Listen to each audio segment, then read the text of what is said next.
You know, some ideas are just so powerful, they can be captured in a single line. Today, we're going to dive into a verse of Arabic poetry that's survived for over 1,000 years, not just as pretty language, but as a timeless, crucial principle for survival. إذا رأيت نيوب الليث بارزة فلا تظنن أن الليث يبتسم. And here it is. This is one of the most famous and profound verses in all of Arabic literature. If you see the fangs of the lion protruding, do not ever think that the lion is smiling.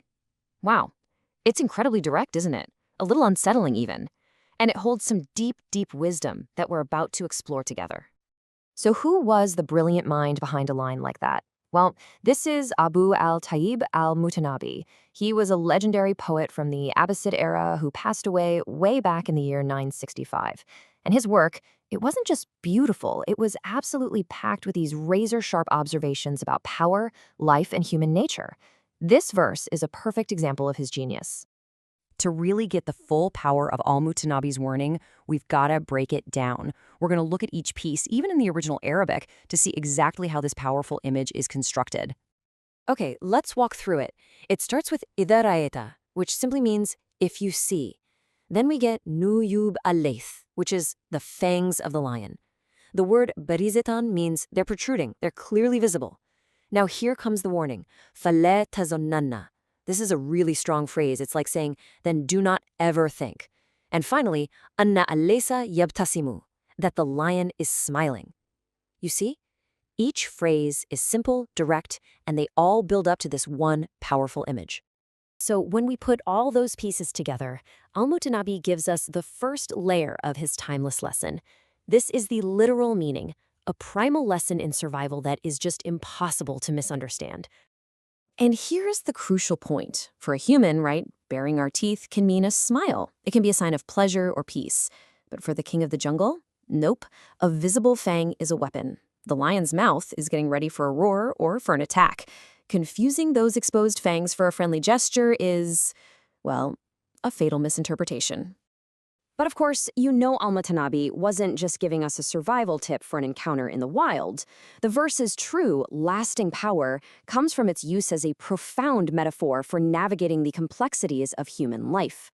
So this is how that metaphor translates to our world. The lion's fangs, think of those as the superficial pleasantries of a manipulative person. The lion itself, that could be a powerful enemy or just a dangerous situation. So the moment you see those teeth, that is not a moment of safety. That is a clear, unmistakable signal of danger. And this brings us to the core philosophical lesson, the big takeaway. When a powerful person or a dangerous entity shows you their teeth, you know, their power, their capabilities, their weapons, it's not a gesture of kindness. Signs of strength are very, very often signs of a threat. Okay, so how do we take this 1,000-year-old piece of wisdom and actually apply it to our lives today? Well, the verse becomes this incredible mental model for assessing risk and understanding the true intentions hiding behind a smile. The lions we face today might not have claws and fur. It could be a powerful rival showing off their resources, or a manipulative person using charm to hide their real motives. It could even just be a dangerous situation that's disguised as being safe. The lesson here is to be cautious, to be wise, and to recognize when a show of strength is definitely not a friendly smile. And that brings us to the final crucial question Al-Mutanabbi leaves us with. It's a question that's just as relevant today as it was in the 10th century. So take a moment and look around your own life. Whose smile are you misreading? Appreciate you watching. Stay tuned.